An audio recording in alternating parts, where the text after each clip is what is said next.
Hey, it's Vass here from Aussie Playground and welcome to another unboxing. Today we're going to be looking at the ARRMA Nero Big Rock. Bet you didn't think I was going to do that so quick, did you? Here's the thing. I don't really want to waste too much time with this one because I actually want to do this unboxing a little bit differently. There is now 3 versions of this car available, and I kind of want to talk you through my thoughts as to why there's 3 versions and my theory as to why ARRMA have 3 versions. But I'm still going to show you the truck. Of course, you get the remote. This has the locking diffs, runs on 4 AA's, and it's a great remote. You shouldn't have any issues with that. The bag of goodies, you get a skid plate, you get toolkit, you get XT90 connectors, a spare rear bumper, high-speed pinion gear, some extra body posts, and the speed chart, user manual, the usual stuff. If you want to know more about what goes on with all these little bits that are in there, check out the video description. I'll have a link in there to the Fazon unboxing that I did recently, as well as the Nero unboxing that I did a few months ago. So here's the Big Rock. Now you might be thinking, my God, he's got another Nero platform.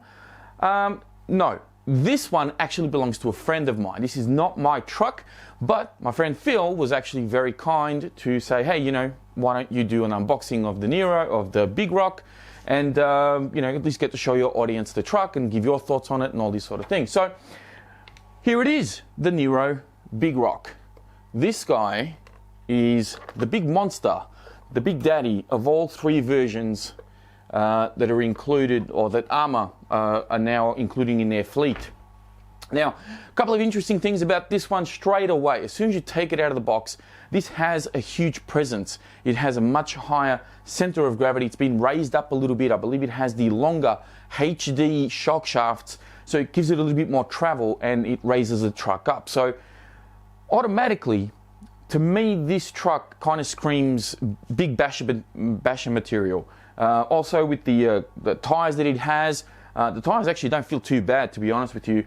I don't know if the tread pattern is going to be good on a variety of surfaces. This may be aimed at a particular type of surface, perhaps dirt, maybe some loose rocks or something like that. I'm not entirely sure where they'll work best, but of course, my friend Phil will be taking it out with me to the BMX track, and we'll of course find out if it drives any good there. Another interesting thing about this truck is also that the body is painted on the outside. Now this is a good thing and a bad thing. Now the good thing is it gives you this matte finish that you see on the body, but of course as soon as you tip it over and it kind of scrapes, some of this paint's going to start coming off, and you can see it's very shiny inside. So they've actually painted this from the outside. So it has a very unique look. Now the body itself is extremely thick, very, very rigid, very tough. This thing is going to be able to take an absolute beating, much like the ARRMA Fazon that also has a very solid body. This one's no exception. It's just that the paintwork is on the outside. So if you do like these bodies and you want to have something a little bit different, well, you're going to have to get a clear one and then of course paint it up yourself. So that's the body there.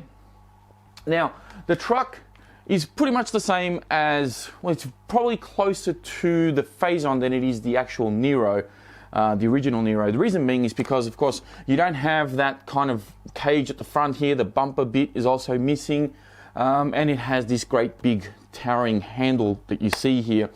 This also doubles up a bit of a roll cage for when you tip the truck upside down or when you roll it over. You know, the body's not going to cop a lot of that pressure of the weight of the truck. You're going to have a little bit of support here. Now, of course, you've got front and rear bumpers that are different from the other 2 cars. The drive shafts throughout this entire rig are actually like a, I don't know what you call it, like a gunmetal color maybe, like a gray metallic color. Same with the shocks and same with the chassis. So not a lot of red in here. The only red I see is the steering servo, some wires, and the motor. And of course the battery doors, and that's about it. Oh, and the little aluminium pieces that are on the front and rear diffs. That's really all that's red. The truck itself has the exact same steering servo, which is a 15 kilogram steering servo that runs on 6 volts off the rebranded Hobbywing ESC. Now, if you're not convinced that these are Hobbywing ESCs, you can actually unstick them, have a look underneath the actual ESC, and it'll say Hobbywing, because I've done it before and it does say that. So a higher center of gravity, HD drive shafts, I believe these are HD drive shafts, HD shock shafts. You've also got improved and beefed up rod ends on these cantilever rods, as well as the shock rod ends. They've all been beefed up from the original Nero, much like the Fazon that I unboxed recently. So, well, that's just been released as well. So this kind of screams more basher material to me. It just has a bigger center of gravity. It means you can take bigger jumps with it. And I think this is one of, out of the three vehicles, this is the one that I think would suit the person out there that wants to really take this guy to bigger heights. Take some big jumps with it, and that's how this truck's going to drive. It's going to drive like a big monster truck. So essentially that's what the Nero Big Rock is. You still have the locking diffs, of course, so you can lock your diffs independently. The whole system's waterproof. I have seen in my recent unboxings of the Fazon and the Outcast. The Outcast is hidden away over there, that people were asking if it's waterproof. Yes, I think all of ARRMA vehicles from memory are all 100% waterproof. Well, maybe not 100%, but they are waterproof. So you can splash through water and maybe even go mudding with them, and you should be fine. But I'm not a big I don't like to run my RCs in the wet so much. They get real dirty. There's a lot of maintenance afterwards, especially if you get mud and things caught up in little crevices, and it's just a lot of maintenance. I prefer to run my RCs when it's dry. That's just me. I know some people out there don't have that option because, of course, it snows or it rains a lot or whatever, but, well, you know, each to their own. Okay, so let's put the body back on.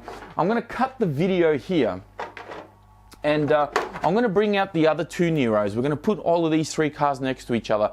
I'm just going to run you through my thoughts as to why there are three different models of these cars on the market right now.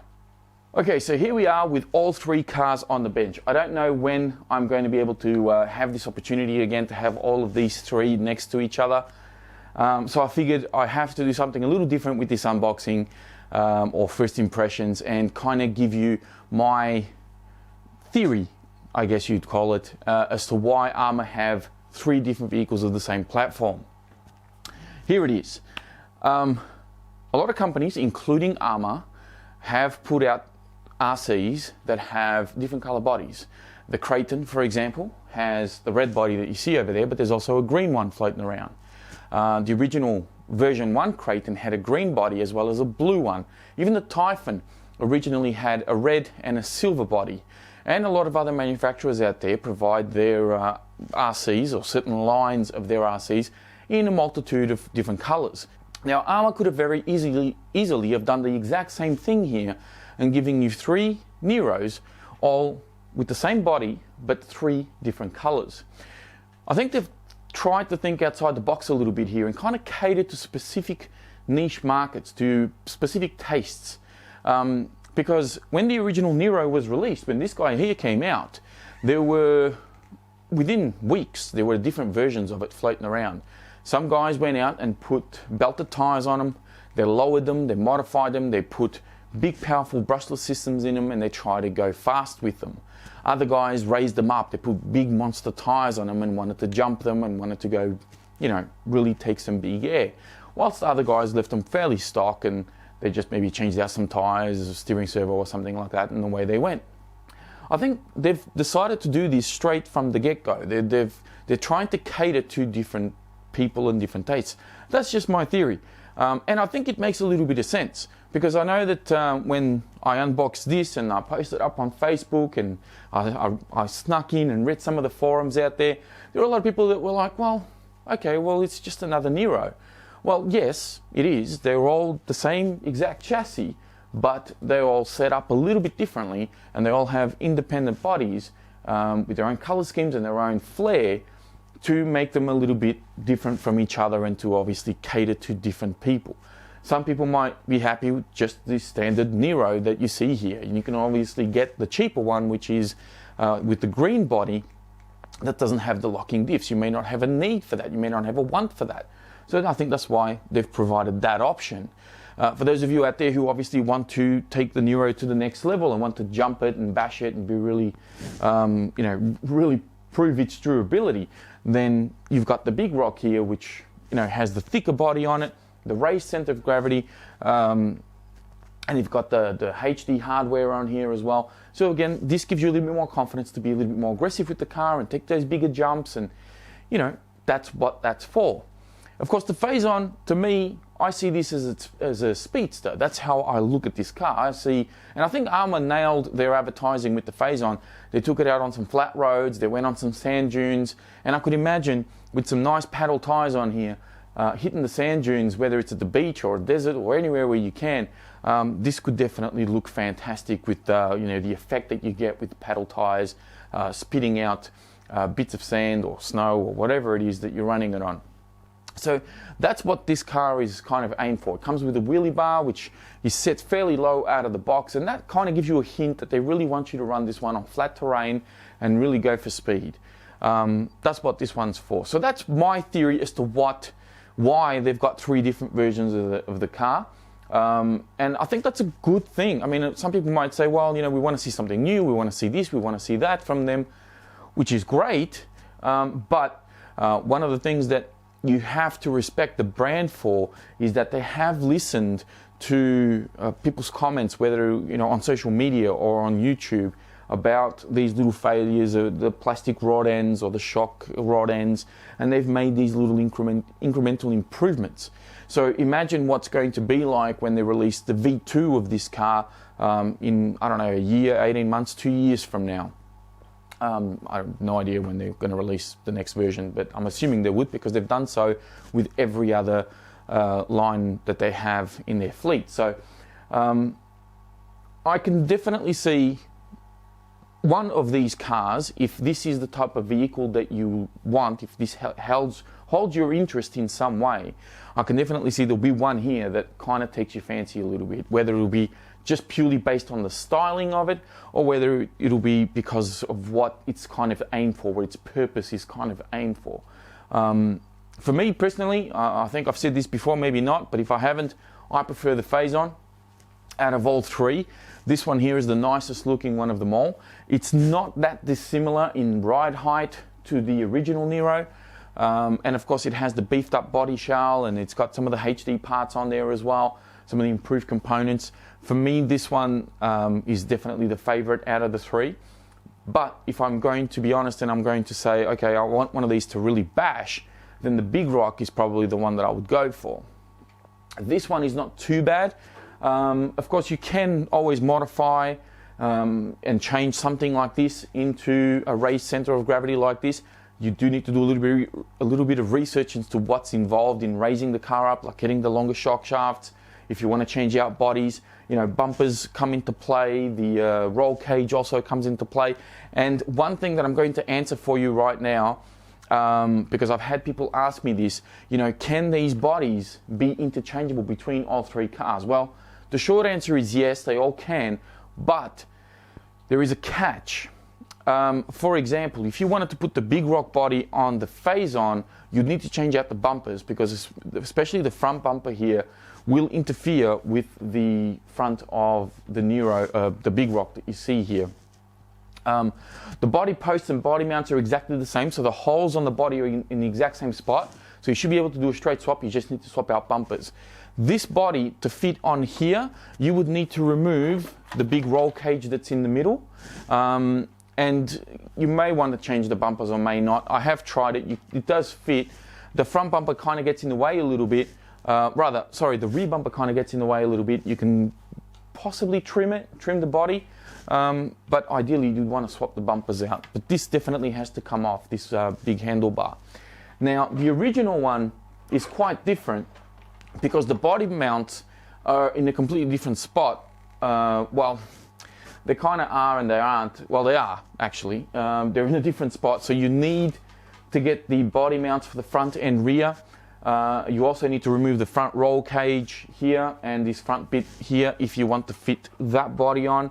And of course, the same thing goes if you want to fit the Big Rock body on the original Nero. So they all fit, but you do need to swap out your body mounts in order to make them fit. And in some cases, you will need to swap out the bumpers as well. So that's just something to keep in mind there. I'll see if I can quickly put these bodies back on, and we'll finish out this video very quickly because I don't want to waffle on too much and bore you with this one. That's it for this unboxing.